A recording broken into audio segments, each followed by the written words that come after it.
All right, so I am live with my friend Steve Pugh, who is an author, a business owner, a management consultant. So, Steve, welcome to the show, man. It's good to have you No, on. it's a pleasure. And can I ask right at the start, because Mhm. I love going to the US. Whereabouts are you based? So, I'm in New Jersey, right on the Oh, Jersey Shore. nice. Yes, sir. No, it's cool. But I think, and we spoke obviously off air, but it's almost, we're both from kind of blue collar backgrounds and blue collar cities. And I think what's almost quite cool, I don't want to ruin your questions, but it's that I think there's a mentality that comes with that you Yeah, don't yeah, get yeah. everywhere. That it's almost when you feel you have kindred spirits and you meet people all around the world now that I relate to it, I like it. And so that's why I always like to ask. I think it's pretty cool. No, I appreciate it because you were asking that on our LinkedIn post this morning. You'd Hmm. written something about that. Um, yeah, I'm from a place in New Jersey called Middletown. So came from a blue collar family, and your comment made me really think about that. And do you feel like there's like a lack of that going on now with this next generation? Like for so long, I know myself, I kind of looked at the fact that I was raised in a hardworking family. I was selling scented candles in New York City when I was 7 years old, doing street fairs. I know you had you were saying you worked I've had a hard few. where you were Yeah, from. yeah, yeah. Do you feel like that's like becoming a problem for this next generation? Is that they're not um, in those same kind of environments that you and I were raised in? I don't know if they have the same guiding spirits or people that actually give them good advice. Mm-hmm. Because now, if you go onto Instagram, it's all get rich quick and Rolexes and Lamborghinis and Dubai and stuff like that, which is cool and it's nice. But nobody ever shows, nobody ever talks about the hustle and actually the hard work, coming in on weekends, spending the late nights, all of the sacrifices nobody ever sees, and nobody ever talks about.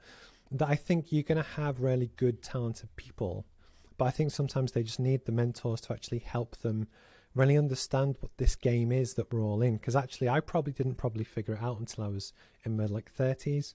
Mm-hmm.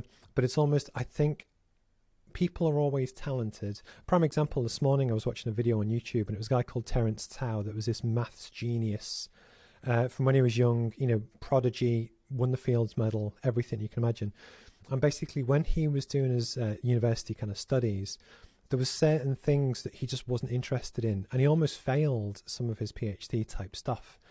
And it was almost that I think a lot of people, and bear in mind, this is a guy that is like one of the most talented people that we've ever had, ever. Mm-hmm. But he just didn't have the drive and the motivation to work towards something that he felt his life had purpose. So, to do with normal society, people were going to judge him as a failure, which is an absolute joke.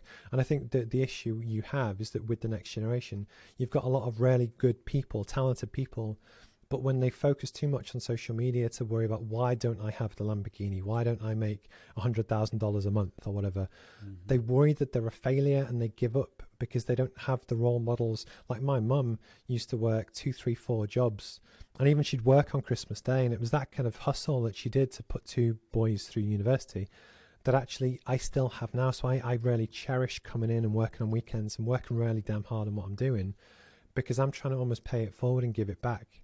And I think you just need the right role models. But then I also must say, because on my own kind of podcast, I spoke to someone that grew up on the next street to me. Mm-hmm. And actually, he went on to do other things, but it was to do with people who aren't from blue collar backgrounds. Do they have the same work ethic? Because I kind of guessed that they didn't. That was just a bias on my kind of point of view. But he was like, no, no. And I think it just depends on whatever works for you and what the people that you're around. Yeah. But I know what I know, and I know the people I'm around and I'm with.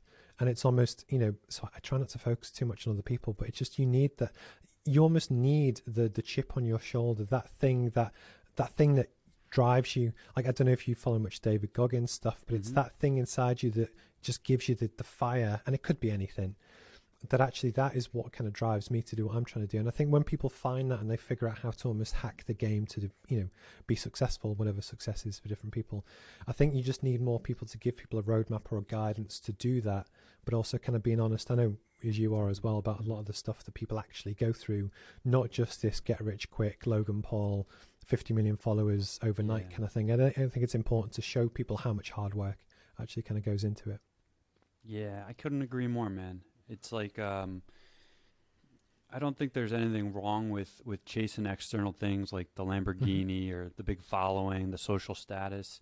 you know, those can all be like great secondary benefits, but I think a lot of this generation, like they're so smart, man. Kids today, that's why when people say like millennials are idiots or they're dumb, they're the dumbest generation, I'm like, no, they're not, dude. They have a lot of information at their disposal. Mm-hmm. I think where they kind of get misguided is, to your point, man, there's nobody there to kind of support them and, you know, teach them to appreciate the process of like, Yeah, you're going into work and you enjoy it. You know, it's not I just think that's the external stuff. It's when people take pride in the kind of the task that they do. Prime example, I was with my wife in Glasgow, which is a town in Scotland. It's, again, very working class. And we were just walking around the city on like a city break. And there was a taxi driver and he was polishing the inside of the door frame. And he took such pride in his vehicle that he wanted to be spotless on the outside, but even the stuff that nobody else sees. Yeah. But what I loved, and it was just the fact that he obviously takes such pride in his craft that even if nobody else ever sees it, he knows. And I think often, you know, it's hard that when I grew up, we grew up in the global scheme, it's not poor, but I was still raised by a single parent with 2 boys. And it was, you know, it was tough. She worked multiple kind of jobs. But it was almost that when, obviously you have motor shows and stuff, and we have them again in the UK. And the first one I ever went to, I think it's actually the only one I've ever been to. And it was when they launched the Porsche Boxster. And this is obviously the convertible soft top. It's a bit more affordable than the 911. But this is probably going back to the late 90s. And I remember going to this motor show and I saw this car and there was never in a million years could I ever afford one or have one, but it was just this object that I even have photos of me as a kid next to it because that's what kids do. So then fast forward to when I was 32, I became managing director of an international company, but actually I was able to buy one. So I bought a brand new Porsche. And it was going through the whole process, and it was just an absolute dream for me because I never ever thought I could do it. But what was really quite interesting was that I managed 2 of my big life goals. One was to become managing director, or CEO, I guess as they call it in the US, and also buy a brand new Porsche. And I achieved them both within 6 months. But what was quite funny was that as the childhood me, I never thought I could ever get to that level. So it was a really big tick off the box. But actually, fast forward 6 months, it was 6 months a year. I'd really enjoyed it. I'd been on road trips. I'd done all this great stuff. But actually, I'd kind of done it, if that makes sense. So I'd ticked the box. I'd enjoyed it. I had the self-fulfillment of achieving a certain thing. And then I just moved on to the next goal. And actually, I was lucky. I managed to sell it at a profit. But it was the principle of people's goals change over time. You know, nobody has set fixed. I guess some people do, Olympians and stuff. But it's almost, it's the fact that when you actually embrace that, now I'm trying to, you know, achieve a lot more kind of social good in the world and, you know, have a much bigger impact. And that's actually where I get my joy and fulfillment from, not just Rolexes and Mercedes and houses and holidays. It's actually, it's the joy when people get value from something you've created. But, that, you know, it's not that the 32-year-old me was wrong. It's just that the 38-year-old me has evolved. I've moved past it, that now I don't care what people think, what car I drive. I drive a 8-year-old Kia with a dent in the door because all my money goes back into the business that I'm in 7 months, 22 different countries. But the feedback is really good. And again, just going back to the blue collar thing, is that I think that chip on my shoulder that in the past when I was growing up, I would have loved to have done a proper MBA and gone to certain colleges or whatever. But for whatever reason, I could just never afford it. So now the fact that I've hopefully took all of this really good business education, brought it together, had it like a certificate. Basically, in England, we have something called the CPD, which is Continued Professional Development Body, but it's been properly like stamp of approval. And then I give over 50% of my courses away for free. People in India, China, Ukraine, Poland, the US, all over the world. And it's just to help give people a lift up, to help them achieve whatever their goal is. Doesn't matter what their goal is. But I happily do that and put my money towards that because that's what makes me happy. And I love the positive feedback I get back in return much more than having a nicer car in the drive. And it's just, but my point is that over time, I think people's aims and goals just change. So there's absolutely nothing wrong with the 20-year-olds wanting the Lamborghini. It's just knowing that actually one day, if you work hard, you will get one. But then pretty quick, you'll be like, okay, what's next? And that is the whole life hack that we kind of get, that I'm sure after your time in the military and also a lot of stuff you've done with mental health in the past, the ability and the feedback when people actually say, look, Joey, you really helped me out with that. You got me through a really tough time. I appreciate you for what you did when sharing your journey. That probably means a lot more than a $2,000 paycheck for some consultancy work.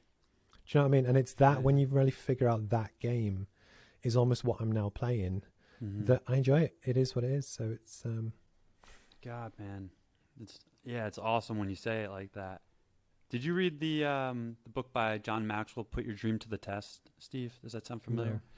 no. So I read this book about a month ago, and it's, it's one of, hate to say like it's one of the best books I ever read, but it did a great job. The whole purpose of the book is to get somebody clarity on what their dream is. Mm-hmm. So whether that's starting a business, doing what you're doing, becoming a managing director or management consultant now, and it's outlined in 10 questions, and you go through them each. The first one is ownership question. Chapter 2 is the clarity question. But the one that you were speaking to just now, I think it's chapter 8, is the significance question. And that was where I know for me around 2017, that's when I started my business. I was in it for the external. It was like, I was about to be 30 years old. I had discovered the coaching business and the industry, and I was like, man, I can make a lot of money doing this. And then I kind of started volunteering and doing things for the mental health community, doing things for the military veteran community where I wasn't getting paid anything. And that's where that really started to come up to what you were saying, where it's like, this is what's actually fulfilling, to the point where I probably neglected my financial goals a little too much because I was just so focused on giving back. Because to your point, there was no better feeling, man, than after I would finish like a 60-minute keynote at the high school I used to go to, and then kids came up to me after and thanked me and asked me questions. And it's like, how can I serve you is my mentality. How can I make you better? And there was no price tag on that. I wasn't getting paid to do it. But like, don't get me wrong. So I still have the Rolex and I've got the nice house and whatever. But the point is, that's not why I'm doing it. Does that make sense? And it's almost the other thing that I love, because online you get a lot of online coaches and management consultants and people that talk the talk. And again, when we mentioned at the start about blue collar towns and almost you have to hustle and work hard just to prove yourself. One of the things that I knew that a lot of the people I compete against, I called old white male and stale. So they're old white males that are probably 50 to 60. And they will, talk the talk and tell them how they'll grow your business, but there's no proof behind it. They just use their CV. I wanted to quite literally write a guide, a roadmap to tell you, look, this is how to do it. These are all the different steps to go through right from the start. Your strategy, what is business strategy, what is marketing, and how they all play together. And it's just one of the God-given gifts that I was good at. I'm always very good at problem solving. So I am a chartered mechanical engineer, but actually it's using those same problem solving skills towards business, but then actually using it as a way to give away for free to help empower other people. Because when I was in my late teens, 20s, arguably early 30s, I had to learn it the hard way from scratch, reading hundreds of books. I probably read at least one book a week. Piece it all together, then with my actual career experience, what worked, what didn't work, okay, I'll use that, I'll put that in. But it's all real world actual experience that hopefully someone that is, I've got a lady on the course who's from Nigeria, and she's fresh out of university, and she's got ambitions and ideas for this startup to really kind of give back. She doesn't know where to start, doesn't know how to set things up or what the structure is or how she'll make it real. And it's that I really kind of love. And again, you've got entrepreneurs. There's a lady on the course who's probably 50 or so. She's tried for 7 or 8 years to get this product to market. It's a brilliant product, but she just needed that little bit of guidance. And again, obviously it's in the name, but the whole point of the roadmap is just to give people, look, I think you've got a copy of the book, but it's almost where you can reference it if you want, or put it down, or work away. But if you actually just want to ask some questions, you can join the classroom sessions. And I think it's one of the things, almost from a business strategy point of view, or even just a thing in life, the more you can look at who does what in the world, how can I do it better? And that's what I try and do every single day. Even this morning, 'cause it's 3 p.m. here in the UK, my wife was shopping, so I love to walk around retail stores and look at, because retail are very good at selling and branding and stuff. And I learned from it. And then I've got version 2 coming out soon, and it's leaps and bounds above, but it's looking at your competitors for what, doesn't matter what it is that you do, and how do you think you can do it better? How can you do it smarter? And it's not just about price, it's about the user experience. It's what's actually important to people. And I think a lot of people, in terms of their business or career, they probably could find the information on the internet or on the library or on YouTube, But on 2 points, generally people are quite time poor nowadays, especially in poorer communities. If you're having to work multiple jobs or you've got kids, you don't have 8 hours a week to read through books and work on personal development. So actually just being able to get stuff quickly that you know is tried and tested. But then actually, even if you have the right stuff and the right information, just being able to sense check it and have someone talk you through it and walk you through it so that it gives you confidence that actually how many people do you work with that actually they kind of know what to do. They just want a little bit of confidence to execute because to them, it's their life, it's their business, it's their mortgage, it's their kids' Christmas presents. And I think just one of the gifts that I was given from my mum is, empathy. So I really feel that. So if I can help someone just, especially entrepreneurship is tough. And the worry or the mental pressure and stress of if you're not making any money, you don't feel you're making any progress, should you give up and get a job again? And do you feel like a failure? Just a few words or, people can join a Zoom call or whatever can make a massive difference in someone's entire life that actually costs me nothing. And it's that when you really figure out the game that we're in and also just how you can add value. I think that's the important, life hack to figure out. But then once you've kind of got that, having the confidence yourself to execute.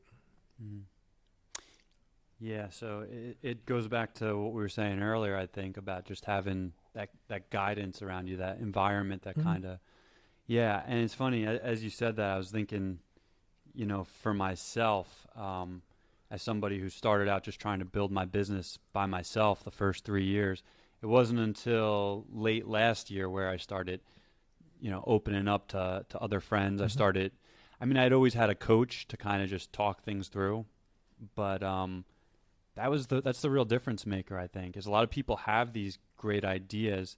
I know a lot of people listening to the show have messaged me about starting a YouTube page or starting a podcast or starting a business, and I'm, just trying to be the ultimate encourager, like, just do it, just start. What would your advice be, though? Because I know a lot of people are hesitant right now. The way I see things is like it's 2021. We all have a cell phone. We all have the opportunity to put out our message, to promote ourselves, our products, our services. But I feel like there's a lot of people who are hesitant, partly because of the pandemic. They're afraid to take a risk because what if we go back on lockdown? What's like your general advice, Steve, for anybody who's kind of in that mindset? It depends on what position people are in. So before I set up on my own, I had 2 years worth of savings. If I didn't earn a single penny, I could live for 2 years without worry. That gave me a runway to actually help grow the business. But that's because I planned it. So I built up a cash stock over time that when I wanted to execute all of this, and bear in mind, it's not cheap for all the lights and cameras and stuff, but I know the level I'm aiming for, that I had that ability that not everyone has. But one of the things I do say is that it's to ask people actually, why do you want to do it? I know some people that want to start an initiative to have community impact, but that can be different to a financial business. So there's one guy on the course that has a mental health awareness campaign that he wants to make sure people know it's okay to talk and stuff. And part of the way that they do that is through merchandise and actually helping to talk about stuff. And I've actually ordered a t-shirt. It's got this cool logo on it. But the point is, yes, a percentage of the profits goes back to charities to help more people, but you can run that as a sideline alongside your full-time job should you wish, which means that you're not risking the house and your mortgage, and that guy's got 2 kids and, a family and stuff. The mental pressure of if he was all in on this merchandise t-shirt business might not end well. It might be brilliant, but it might not end well. But you can test the water and launch it and see how sales go before you jump off the cliff to do it. It's that preparation. But then likewise, if you have 100% confidence in what you're doing and you know it's going to work, as long as you know the tools and things to execute, it doesn't matter what I think or you think. If you have complete faith that what you're doing is the right thing to do, do it. Because that's the conviction that entrepreneurs need to kind of really be successful. So I know that's a really bad answer, but it makes sense to hedge your bets. But actually, what you can do is start slowly and then reinvest, if that makes sense. So I bootstrap all of this. So my management consultancy business does really well. So all of the profit goes back into upgrading my brand for the textbooks and posting thousands of copies around the world for free and all of that kind of thing. Because I know where I want to be in 5 to 10 years' time.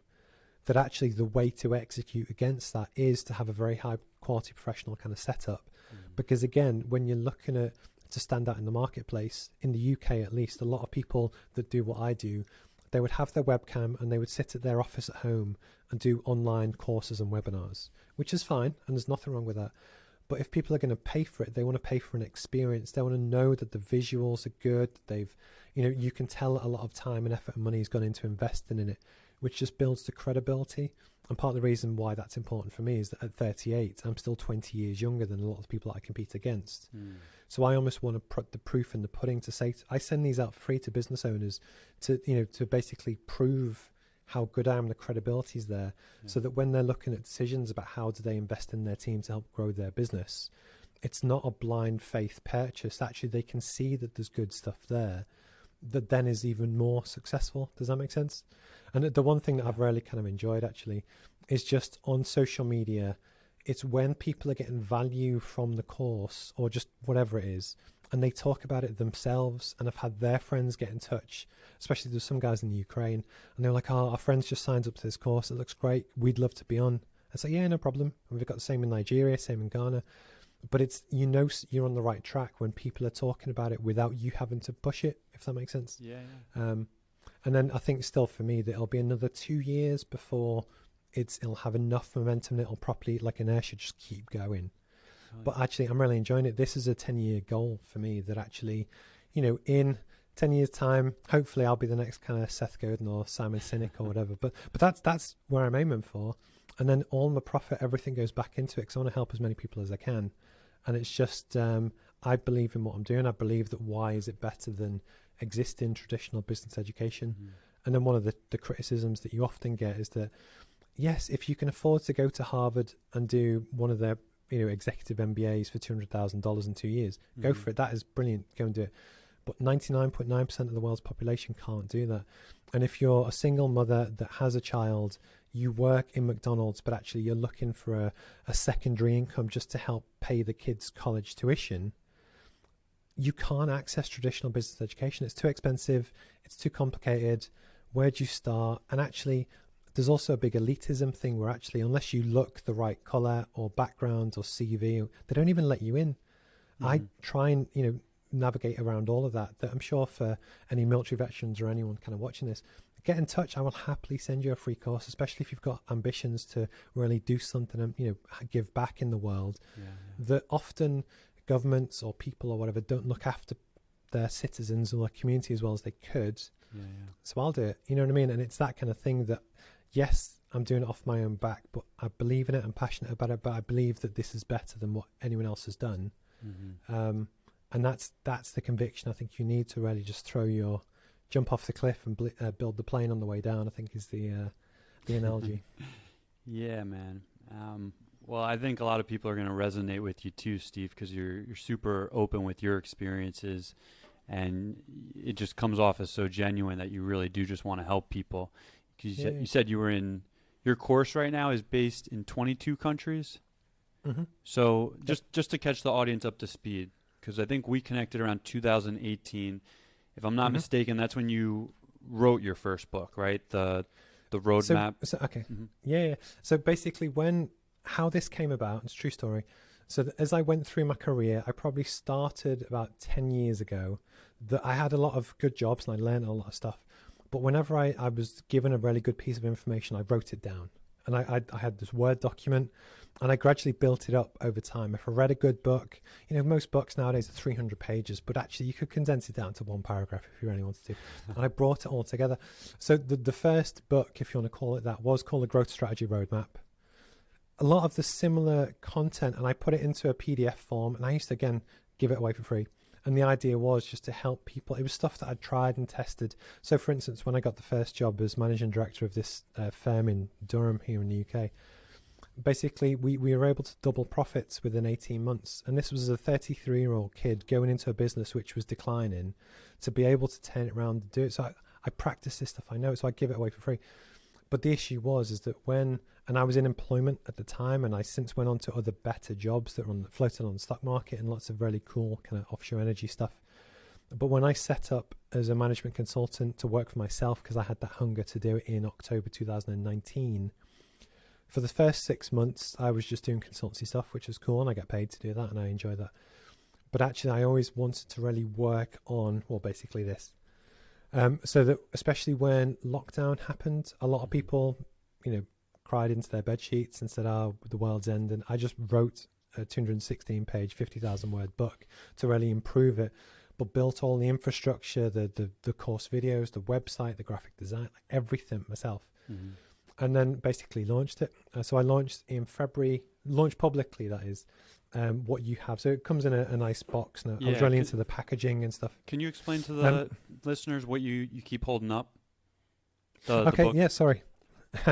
So basically, there's a course textbook. It's hard for me to flick through just where the camera is, but it's a 216-page business textbook which guides you as a roadmap right from what is business strategy all the way through to making it better, making sure your company makes money, things to consider, to how to build your personal brand, build awareness, what is company marketing, how to do it well, all the way through to how do you sell your product and that kind of thing. And one of the things that I noticed was that whenever you go to a seminar or you watch an expert on YouTube or you read a book, generally it's a sales book or it's a marketing book or it's a strategy book or it's a mindset book, as you said before. But I'd never seen anyone in the world ever say, well, actually, you know what? You can make that marketing strategy a lot better if you apply the sales tactics from Jordan Belfort, Wolf of Wall Street, and actually identify the ways to use things from different parts of the world together to have a much greater business impact. So the whole point of the roadmap is a way that it helps. I give that to people. That's what we kind of talk you through. And in chapter 14 or module 14, I show how they all kind of interlink. Mm-hmm. But then when I actually kind of launched, a lot of people just like the book and they like to just in their own time around their own stuff, work through it and just, help tick along their personal development. But then my original plan when I launched the online course was I recorded like 150 videos to walk you through every single concept, and there's a whiteboard and I draw stuff out, and it took me a huge amount of time. And then I realized about 2 months after launch, this would have been 3 months ago, people weren't really using the website. Some were, but they weren't. What they wanted was live interaction to actually, they want people to talk them through it. They want the classroom element to it. Yeah. So I had to pivot, recently, but that's cool. And then the other thing that I also realized was that I'm trying to build a genuinely global business. That's what I'm trying to do. So likewise, it's no point. My first classroom session was 3 p.m. in the UK, which would be 10 a.m. for you. Right. But if you're in China, India, Ukraine, Russia, Middle East, wherever, that's the middle of the night, Australia. Right. Or it's too early in the morning for America. So I thought, well, actually, I need to do different time slots for different parts of the world. So I created them. And I now do in the UK 3 p.m. on a Tuesday, 8 p.m. on a Tuesday, 7 a.m. on a Thursday, and midday on a Friday. But what that means is if you can be in Perth, Australia, or Singapore, or LA, or San Francisco, there's a classroom session that you can join to ask questions and actually just help you work on your personal development. But I created them, and for the first 10 of them, 15 of them, apart from the 3 p.m. one, which was popular, nobody turned up. But I knew I had to create it before people could come. But I knew that I could never build a genuinely global business if I didn't have genuinely accessible, including time, classroom sessions that someone in Ghana can access. Yeah. That it's having the faith to do something and keep doing it, even if nobody else shows up, because you know that at some point they will. And it was only Tuesday last week. It got to about 8:05 on the Tuesday, and I sit in this office and I was just waiting, and on the Zoom call, because I do it over Zoom, someone popped up and my heart just lit up, because it was the whole point was, especially if you've got a family, you've got kids, you go to work all day, you come home, you cook dinner, you put the kids to bed, and it's only at that point you have any time for yourself to then even consider working on your own business or personal development. Mm-hmm. So that's why, at least for the UK, that's why that time slot's there. Mm-hmm. And it's just, but you have to have the confidence to do all this stuff, and nobody might turn up, but you have to just keep showing up, because one day they will, then they'll tell their friends and they'll tell their friends. And it's that kind of commitment that you have to have if you really want to make it successful. And the big thing for me as well was that I have absolutely no problem if one day this all crumbles, all fails, doesn't make any money, and I go back, I will happily get another job if I know that I've done my absolute very best. And it just didn't work out. I'm cool with that.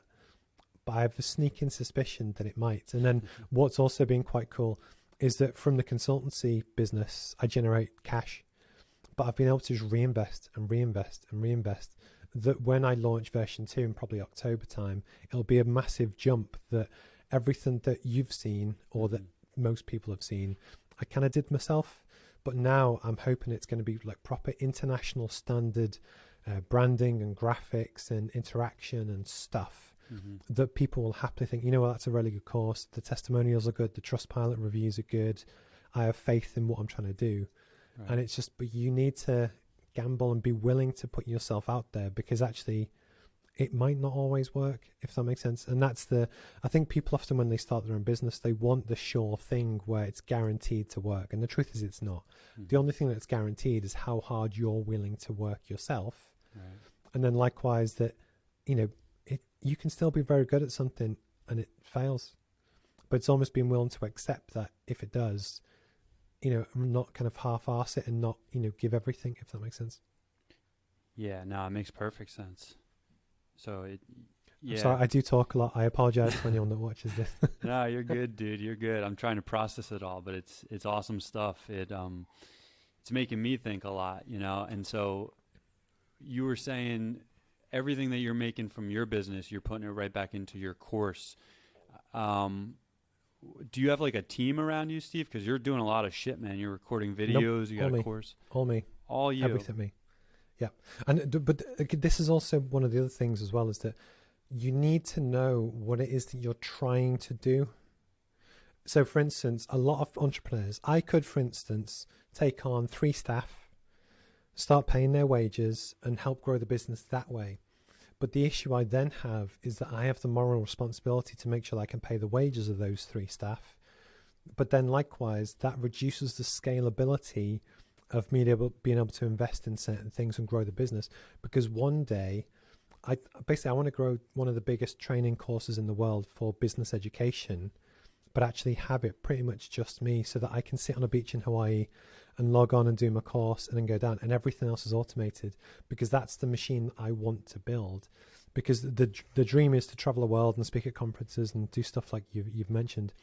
But actually, without the reliance, if you've got this huge pressure on your back, so many business owners that I know, after probably about 10 years, become to hate what they do, and they feel too much pressure and they start to resent it. And I think part of that pressure is, especially when you have a tough time like COVID, it's the worry about overheads and making redundancies and just surviving. It's really tough and stressful. If you knew what my profit margin was and also how well the business does, if things slow down, there's no overhead there. Yes, I have some for overhead, rents and rates and stuff, but it's a very, very good business that, yes, it will take longer, but actually I'm building exactly what I want to build. And then likewise, but because I'm 38 now, I probably will never retire because I actually enjoy doing what I'm doing. Nice. But it's just, so I've got 30 years. So, you know, this has been going for 7 months. I've got 30 more years, or 29 years, 3 months, whatever, to get to where I'm aiming for. And every single day, just get a little bit better, But it's because I'm passionate about it. But no, I do everything myself. Although I have got one guy that I've started to outsource the editing of my videos, because it was taking me too much time away from other stuff. Yes. But that's an outsourced subcontractor as opposed to a staff. Does that make sense? Yeah. And that's the difference mentality. Yeah. I mean, I would still consider someone like who's outsourcing like part of the team, I guess. But I see what you're saying, where you want your business to be. I'm just trying to figure out the model, because you said earlier that you've kind of evolved into what sounds like almost like a coaching, it's not just a course that they're getting. It's that that ability, the access to getting on a Zoom call with yourself for an hour long. It's a group classroom session. It's never one-to-one. It's sometimes one-to-one if nobody else turns up. But the idea again is that someone buys the course, which gives them 12 months access for £399. And they get all of the stuff sent to their door, and they can use it to work through in their own time. And they can join, I think I worked it out, there's 208 classroom sessions a year. Plus every Friday morning I do a live stream where people send me in stuff. And it's meant to be, the mission is making business education accessible. So I try and do that in terms of the language we use and the way that we communicate in terms of video and live streams and textbooks and stuff. But the business model as a whole is that you have the consultancy stuff, which pays my bills every day, where I probably do 4 days a week for other people, and that's to help them run and grow their business. So I get paid quite well to do that. So that's like having lots of well-paid part-time jobs. And then the other 3 days a week or 4 days a week, as in, because I include weekends, I don't differentiate between the two. I work on my own stuff. I write version 2. I work on the website. I do all the stuff, because this is the machine that I'm starting to build, with the idea being that, my unit cost per course might only be, say, $20 in terms of the physical cost. But actually, in theory, I could sell 10,000 of them.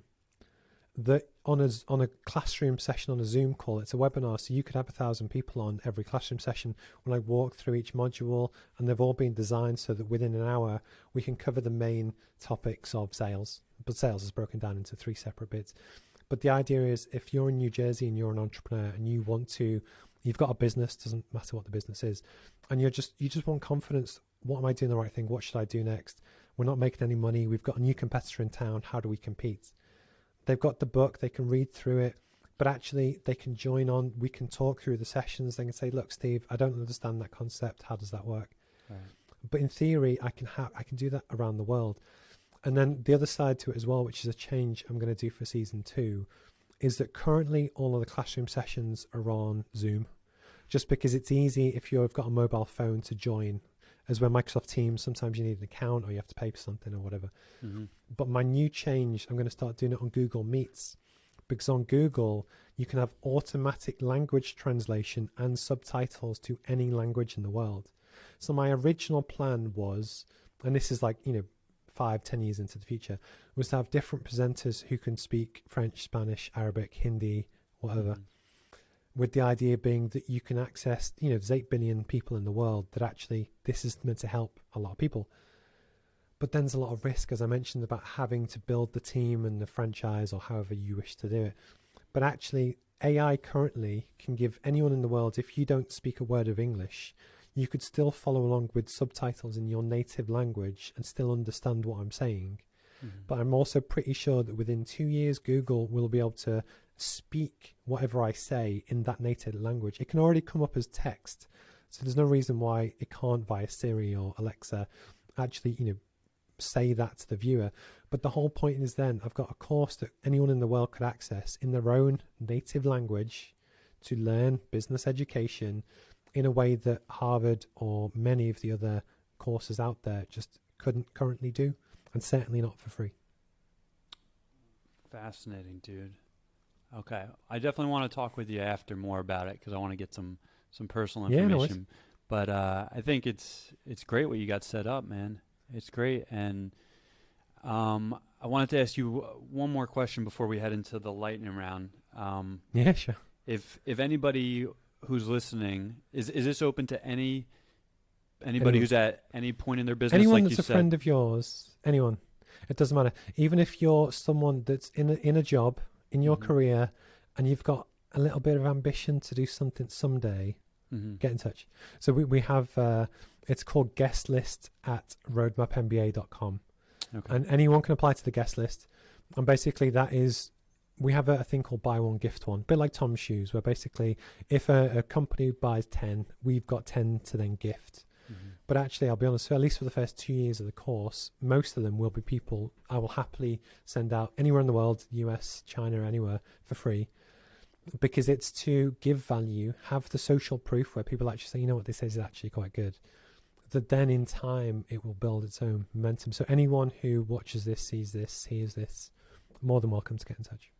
Awesome, man. Yeah, I just wanted to clarify. So that's cool, because I wasn't sure if it was just for people who already had a business or just people who have those ideas. Anyone. So guys, if you're listening to this and you've thought about it, definitely you can get in contact with Steve through his website, or also on LinkedIn. Anywhere. Well, so it's RoadmapMBA.com. Okay. And all of the links and stuff are there, and it all comes through to me, because again, it's just me. There is no other team.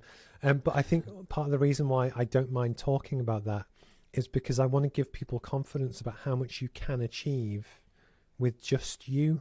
Does that make sense? Because one of my big things is that you see people all the time, especially in the UK, they all have the big talk and they all pretend they're the big man and that they're doing really well and really successful. Mm-hmm. But a lot of companies don't make any money. They just don't.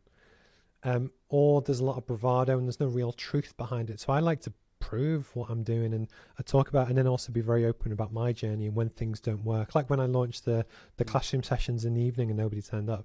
Mm-hmm. Because that's what happens.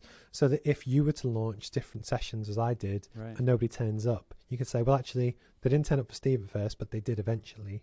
Yeah, yeah. And it's just it's the honest approach, because that's the game we're in. That when people choose to work with you or me or someone else, it's whether they like you or trust you.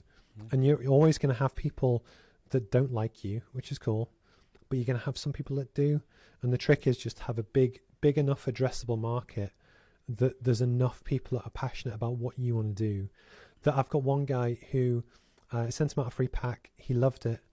And he donated 6 to a village in India where people are looking to start their own micro business just to help, develop and stuff. Mm-hmm. But it's that kind of community and giving back. And it's just, that's what I'm trying to build.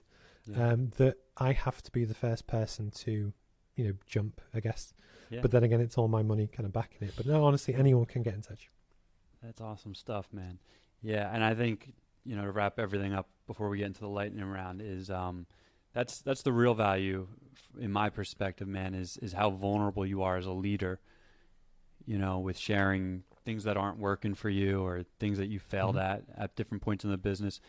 I know for me, whenever I've had a coach who does that and shares some of their struggles, it almost like, I don't know, it takes away the fear of, am I being judged right now? Or is this person going to judge me? Because it's like... Don't get me wrong, there will be people out there that probably will judge you, Mm-hmm. but fuck them. It doesn't matter what... I don't care what they think. But it's not my coach. No. Or it's not Steve. That's all that matters. Yeah, but I think often people worry too much. Like there's a lady that I know, and she'd been in business for quite a few years, and she was worried that everyone else was doing really well and that she wasn't.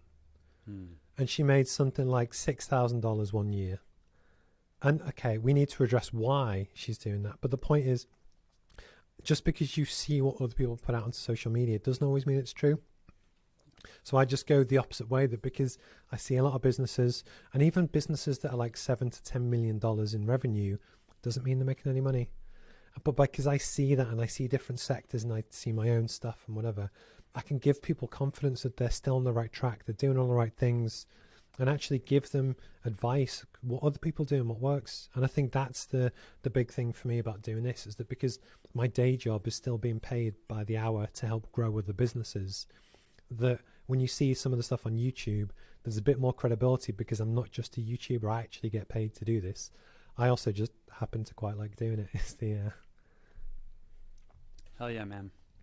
All right, great stuff, Steve. So we'll put links to all that stuff in the show notes, guys. We'll put links to Steve's website, his LinkedIn, and all that. So we're going to start to wrap up here, but we're going to start with the lightning round. So, Steve, I don't know if you've ever heard of the lightning round, but... I have, but I have no idea what you're going to ask me. You can ask me anything. Yeah, man. So just be as honest as you choose to be. Cool. How quick do you need the answers to be? Super quick? I keep going back and forth on this because sometimes guests have really interesting answers that go a little deeper. So okay, I'll quick, wing but it. if you It's feel fine. like talking about something, if one of them hits a chord, go for it. Cool. All right, buddy. Here we go. Steve, who was your biggest role model growing up? Growing up, I've got to go Kobe Bryant, just because I'm a basketball player. I played in the tournament last weekend, but I love his work ethic. And even, prime example, towards the end of his career, gets injured, tears his Achilles. He doesn't just whine and complain. He gets up, hits his 2 free throws in incredible pain, then leaves the court 'cause he doesn't let his team down. It's got to be Kobe Bryant. Hell yeah. Black Mamba. All right, buddy. What is your favorite Beatles song? Ooh, there's a film called Yesterday, which actually it was okay. It came out last year. I think it was on Netflix. I'd have to go for Yesterday, but also because Beatles are from Liverpool, which is my hometown, there's an artificially strong bond with that band that there probably shouldn't be. That even at kids' birthday parties and stuff, it's just drilled into you. It's part of the culture. But yeah, I go Yesterday. They'll play Beatles songs at like birthday parties? Is that what you're saying? In Liverpool, they do. I just think it's just people are so proud of the culture, but you don't know any different. When you're a kid Yeah. and you grow up, whatever you're exposed to, you think is normal. So Yeah. it is what it is. But it's yes, they do. Awesome. Good song. All right. Who has been the biggest positive influence on you in your business career? Ooh. So this is quite interesting because there's different angles to it, and I get asked this quite a lot. In terms of pure, sheer hard work, grit, and determination, it would have to be my mother, just because she worked multiple jobs to put me and my brother through school, and she would work night shifts, and she worked really hard. And I take that. But in terms of my mentor and my coaches, and it says a lot just because I am quite ambitious, but I don't have a local coach or mentor. And this will sound really bad, but my coaches are Zuckerberg, Elon Musk, Seth Godin. But so I look and seek out the people I think are genuinely the best in the world, the Kobe Bryants, the best at what they do. Yeah. And I take inspiration from that. It's just, I think, especially blue collar kind of people from background, I think we've all got a very good bullshit meter. That unless you've done something extremely good, Yeah. that's where I get my inspiration from. Not just someone locally that's done something or got lucky, but it's also taken little bits from Black Mamba. So Kobe Bryant, you learn certain things from him, but completely different things from Barack Obama, to completely different to some Donald Trump.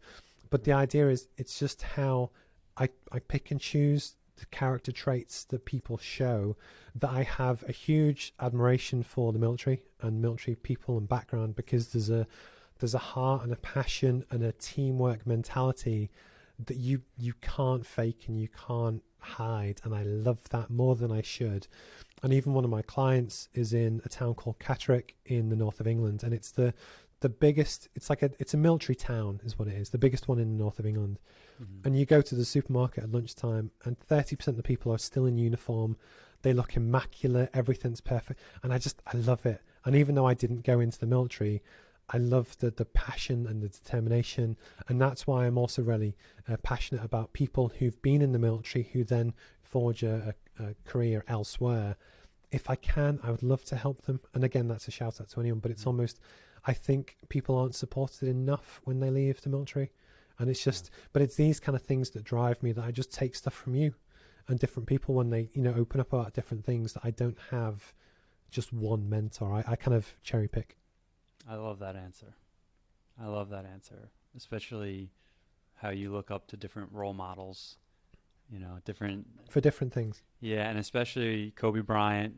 I wasn't a big basketball fan growing up, but Kobe was probably one of my top 10 favorite athletes watching, just because he had that, whatever they call it, killer instinct. Or I just saw a dude who knew what he wanted, and he failed. He broke his Achilles. He, came up his first championship, and they said his legs weren't strong enough to shoot threes. And it's like, dude still kept coming back, and you can't fake that. But I think but one of the things so although I'm a white British guy, I always growing up, I loved rap music. I think partly because the basketball connection, the culture.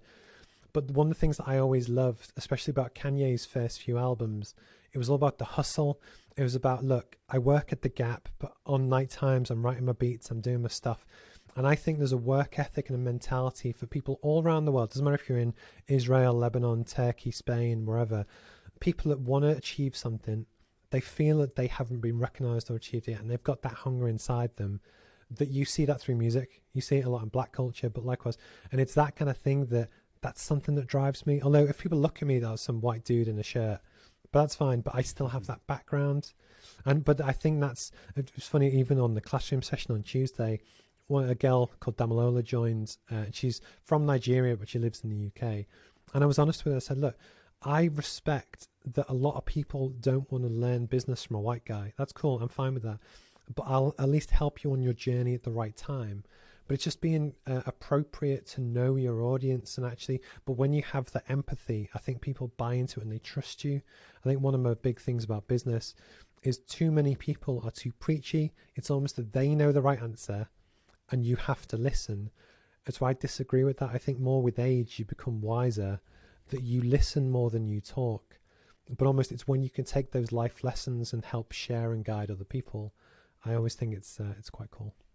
Yeah, and especially when it like you said, it's not preachy, and it lets them, like, if you're giving them feedback, it's not in a way that's making them feel like put down or like you're judging. Well, 'cause we've been there. I've failed exams. I've done horrible. But the thing that I find funny is that when you look back, often the hardest times when you're absolute lowest and you're miserable and you just don't want to get out of bed and it's horrible, those times often make you who you are today. And it's you learn things about other people, you learn things about community, you learn how to deal with things that then when you are a little bit older, and I've got more grey hair than it probably looks on camera, but it's then when you see someone at a younger age, if you can help them, do it. It's a way just to share your experience that I've been there. I don't judge the 24-year-old me for making some silly mistakes, because at 24, I didn't know any different. I was quite naive. So it's not that I did anything wrong. It's just in hindsight, maybe I'd learn from it. But it's just, that's something that as we go through our careers, we can actually do that. Yeah, we all make mistakes. Anyone that pretends that they're perfect is probably not telling the truth. Agreed. Good stuff, man. All right, Steve, 2 more. All right, what is the best thing you watched during COVID? Probably I hate this basketball theme, but maybe The Last Dance. I really enjoyed that with Michael Jordan on Netflix. That was pretty good. I'm actually a big Marvel Avengers fan, so I've probably watched Endgame and Infinity War more than once. And I must admit, I'll be honest, when lockdown happened, I think it was for us in the UK, May is when they officially said, look, don't go outside, and it kind of locked down a bit. But it was at that point when I'd never been on a Zoom call before. I thought, you look for the cultural shift just worldwide, and streaming and this was a big one. And that's when I spent a hell of a lot of time writing the roadmap and the course, and I threw myself into it. So I'll be honest, I worked really damn hard for the past 2 years to be productive, because I thought whilst everyone else slows down and complains that they can't do what they've always done, I wanted to make massive gains on everyone else through working harder, so that when we come out of it, which now in the UK we're kind of getting it too, I wanted to be streets ahead. And I think it was all that groundwork is the reason why it's now in 22 different countries, and that's after 7 months. But it was the hard work that did it. Yeah. No one magical kind of thing. Yeah. Well, you earned it, man. And to what you said too, like about you still made time to have fun and to do things for yourself, to watch The Last Dance, because I was kind of in the same mindset during COVID. I saw it as like an opportunity to just start learning different things that I knew I wasn't proficient at yet, but still make time to de-stress and relax. But the prime example is, do you ever play Call of Duty Warzone? No? So it's a computer game. It came out pretty much at the start of COVID. It's free to play. It's like an open world battle royale thing where you run around and shoot people. Okay. And the thing that I was always very conscious of, and it was almost pretty brutal about, I play it, I enjoy it, I play it with my friends, great time. But I'll stop after an hour. I have friends that would play for 10 hours. And, because obviously you have your levels and you can see what score everyone's on. Yeah. And I've got friends that would be on level 200, and they spent COVID, I hope they don't watch this, they spent COVID playing computer games. I still enjoyed it. I played it, but I know myself, okay, I'm done. Let's get back to work. Yeah. And it's that balance of, in 20 years' time or 10 years' time, I know that what I've built was built through sacrifice, which happened to be not playing Xbox with my friends as much as they did. Yeah. Because I had the hunger inside me, which I still do, to try and achieve something. And it's those kind of things that often no one thing or no one sacrifice or no one missed weekend will actually help you be successful. But it's the accumulation of just all the little things and staying in touch and doing your social media posts and talking to people and learning and reading books and stuff. Over 10 years, 20 years, it adds up. And then at a certain point, especially in a business context, the more cash you can generate, which I get from my consultancy business, I can now start to really accelerate and almost go through the gears that I've gone through first. I'm into second, I'm about to go into third. But I know the headroom's there that I can hopefully grow it, if that makes sense. Yeah. But I had to go through first and second to get to where I am now. Yeah. And it's those kind of sacrifices through not buying another Porsche or not buying whatever, it's because I know what I'm trying to do, and it's trying to just build that machine that it might still fail, but Right. you know, I'm going to do my best to make sure it doesn't. So Awesome. All right, man. Last question. What is the best food in the UK? I've never been to England before, Steve. So okay. if I was going to England for the first time, what's like the one thing, like, Joe, you got to try this place? See, it's funny because we have all the same food you do. And I do love going to the US, and it's true. We've got exactly the same stuff. The seafood is better in the US than it is here, just because it's cold water here. As well. When I used to live in Jamaica, the seafood was brilliant because, again, it was just, you know, you get lobsters that were huge. You don't really get that over here. I love steak. I was at a steakhouse yesterday. But again, you know, okay, the UK is very, you know, it's smaller than Florida. It's pretty small. So there's no one thing. I just go and enjoy it. I think one of the things that you almost learn over time is that I've been fortunate enough to travel the world quite a bit. And the one thing that stands out in every country from Brazil to UAE, anywhere, is the food. And I just love to try different stuff. Yeah. That it's, that is, I think, the biggest driver for any holiday or any trip. What I remember most is the food, then it's the weather, then it's how nice the people are, and then it's like other stuff. But the food's always the big one. But to be honest, we've got all the same stuff you do. So it's just whatever you're into, I'm sure it'll be fine. Nice, man. I could always go for a good steak, so you'll have to let me know where that steakhouse is. Well, there's more than one. But how do you have your steak? Do you have it blue or rare or well done? Usually medium rare. Oh, okay. I like it nice and bloody. It's one of those Yeah. things that I don't know why. It just is. All right, dude. Well, that wraps up today's episode. Steve Pugh, it's been an honor having you on, man. Dropped a lot of good value today. I'm so appreciative that you took time to share your story. So thank you again for coming on, man. No, I appreciate your time. I think it's this thing that people don't understand how hard this is to do. And I know how much time and preparation you've put into this, but also how it's hard to do one, but to do a whole series. And I think on your iTunes, you're up to 42 or 43 now. To get that momentum and keep it going, that's tough. And almost, again, you know, when you respect people's hustle and just they all know we've been connected for a few years, you see people and the fact that we're both still here, Yeah. we're plugging away, we're cracking on. That, again, I'm pretty confident that we'll still be here in another 2 years, but you'll be a bit more successful. Hopefully I will as well. But it's that work ethic that I love seeing. That it's, again, but when you really put your heart and soul into something, even if it doesn't work out, people will notice. And I think, you know what, I love Joey. I love what he does. I would love to have him on my team. And that's almost the equity that you build. Yeah. Even if nobody shows it, does that make sense? People do notice the hard work that people put in. So no, I really appreciate your time, especially on a Sunday. And yeah, stay in touch. Awesome, brother. I'll see you next time.